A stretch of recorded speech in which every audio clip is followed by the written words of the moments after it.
Mesdames et messieurs et mesdemoiselles, en temps normal, c'est ce que nous, peuple africain, nous souhaitons. En temps normal, ce sont des actions pareilles venant de nos gouvernants que nous célébrons, nous accueillons avec joie, immense joie, et nous félicitons nos dirigeants naturellement à continuer des actions pareilles.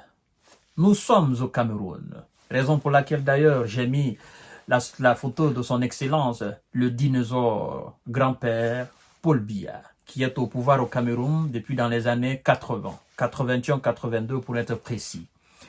Et donc, mesdames et messieurs, vous savez aussi que les élections au Cameroun doivent se tenir en 2025. Pour l'instant, M. Paul Biya ne s'est pas encore prononcé sur sa propre succession, c'est-à-dire s'il doit être candidat ou pas à sa propre succession. Nous ne sommes pas là encore. Le gouvernement Paul Biya, c'est-à-dire gouvernement camerounais, vient de signer un contrat de construction d'usine de transformation d'uranium à hauteur de 88 milliards de francs CFA. D'usine de transformation d'uranium au Cameroun, dans les conditions normales, comme je l'ai dit dans l'introduction de cette émission, ça doit créer d'emplois, des milliers d'emplois, directement ou indirectement. Ça doit contribuer aussi à l'industrialisation du pays, au développement et à l'émergence du pays, puisque en continuant la prolifération, n'est-ce pas, des usines dans un pays, des usines de transformation de matières premières à produits finis, non seulement ça crée de l'emploi, mais aussi ça rend beaucoup plus technique, ça crée aussi des ingénieurs dans un État, et donc le développement du pays, et voilà, mesdames et messieurs, tout ce qui s'ensuit.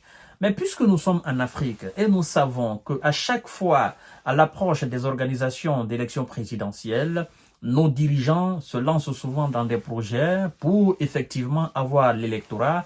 Et puis, une fois élus, ils s'en foutent, le projet tombe dans l'eau, on détourne le financement du projet. Et donc, c'est pourquoi je dis en temps normal. Mais puisque nous sommes dans un temps anormal, nous sommes à l'approche des élections en 2025 là. Et puis, mesdames et messieurs, c'est au Cameroun. Le Cameroun, les projets sont souvent, le financement des projets sont souvent détournés et mis dans les caisses des particuliers, soit à l'étranger ou même au Cameroun. Et puis, la jeunesse souffre. Hein. La jeunesse continue dans la précarité. Et puis, les jeunes sortent du Cameroun, tout comme la plupart des pays africains. On appelle cela la fuite des cerveaux.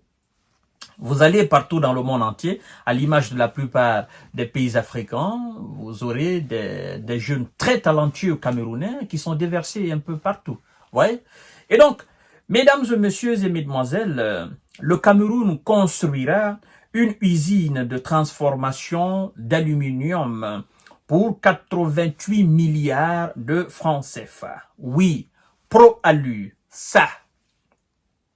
Filiale de Prometal Group, leader de la transformation de l'acier en Afrique centrale, et l'État du Cameroun ont signé le 13 août un protocole d'accord d'investissement et de contrat commercial portant sur un projet industriel à Douala.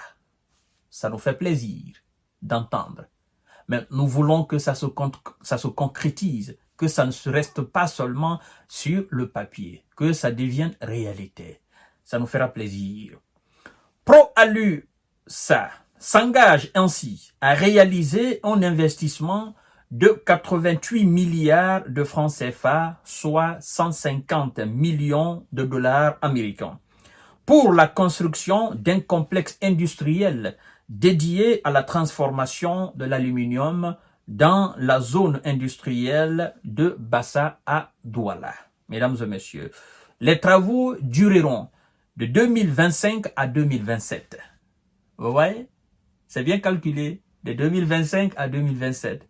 Et les organisations d'élections présidentielles au Cameroun se tiendront en 2025. Alors, nous pouvons avoué et affirmé sans équivoque, sans aucune chance de nous tromper, que c'est un projet de campagne présidentielle, mesdames et messieurs. Jusqu'à preuve contraire, hein, jusqu'à la construction et la finition de construction de cette usine, jusqu'au fonctionnement, jusqu'à, n'est-ce pas, la sortie des premiers produits finis de cette usine, nous pouvons jusqu'alors la finition de ces travaux, nous pouvons considérer que c'est un projet de campagne électorale. C'est bien calculé. On n'est pas bête, on n'est pas dupe, on comprend tout, mesdames et messieurs. Alors, les travaux dureront de 2025 à 2027.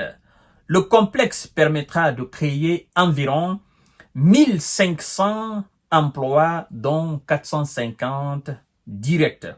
Le complexe produira annuellement 30 000 tonnes de bobines d'aluminium, 30 000 tonnes de bobines prélaquées en aluminium et en acier, ainsi que d'autres produits dérivés. Il s'agit de la toute première structuration d'une telle filière en Afrique, selon le ministère camerounais par intérim des mines, de l'industrie et du développement technologique. Quand on entend une telle déclaration, mesdames et messieurs, on est gai. On se dit, waouh, merci Papa Paul Biya, merci, au moins on aura des jeunes Camerounais qui seront embauchés là, merci, au moins on aura au moins plus de 2000 ou plus de 1500 jeunes Camerounais qui vont gagner dignement leur vie dans cette usine-là. Mais ne vous emballez pas, c'est pourquoi je ne m'emballe pas, mais je vous passe quand même l'information. Parce que je suis africain, je suis né en Afrique, grandi en Afrique, étudié en Afrique avant de sortir à l'aventure. Je connais le module operandi de nos chefs d'État, surtout à l'approche des élections présidentielles. Et alors, mesdames et messieurs, par rapport à ces éventuelles élections présidentielles, vous devez savoir que le fils de Paul Biya, Franck Biya, si je ne me trompe pas de son nom, est pressenti pour être le candidat du parti de son papa. Dans la danse, éventuellement, on cite aussi un certain Samuel Eto'o pour succéder à M. Paul Biya. Bon, est-ce que ça va se concrétiser? Il y a aussi un autre professeur et il y a aussi un autre homme politique, d'accord? Mais pour le moment, les grands noms, là, on se limite à M. Franck Biya, le fils de Paul Biya, et M. Samuel Eto'o, qui est pressenti pour être candidat aux élections éventuelles en 2025. Mesdames et messieurs, pour le moment, le projet est sur papier. L'annonce a été faite. On quand même souhaite que ça soit réalisé et que ça puisse quand même aider la jeunesse camerounaise, naturellement, au niveau de l'emploi.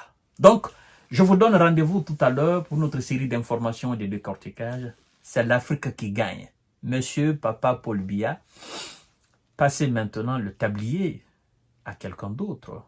Oui, vous avez fait votre temps. Vous ne pouvez pas faire votre temps, faire le temps de votre fils et le temps de votre petit-fils et le fils de votre petit-fils. Le monde évolue. Votre santé ne vous permet plus. Il n'y a plus d'énergie. Et puis, partez dans de meilleures conditions. À tout à l'heure.